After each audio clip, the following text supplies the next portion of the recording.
Andhra Pradesh chief electoral officer Mukesh Kumar Meena కలెక్టర్లు, జిల్లా ఎన్నికల అధికారులతో పలు ఎజెండా అంశాలపై దిశానిర్దేశం చేశారు.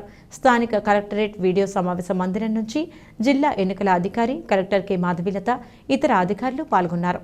కలెక్టర్ మాధవీలత మాట్లాడుతూ ఓటరు జాబితా సంబంధించి మార్పులు, చేర్పులు, తొలగింపులకు సంబంధించి వచ్చిన దరఖాస్తులను ఎన్నికల సంఘం మార్గదర్శకాలకు అనుగుణంగా పరిష్కరించడం జరిగిందన్నారు. స్పెషల్ సమ్మరీ రివిజన్ 2024 మేరకు తుది ఓటరు జాబితా రూపకల్పన, ఖచ్చితత్వం కోసం తనిఖీ చేయడం జరిగిందన్నారు. ఆ మేరకు సంబంధిత నియోజకవర్గ ఓటరు నమోదు అధికారులు దిశానిర్దేశనం చేశామన్నారు.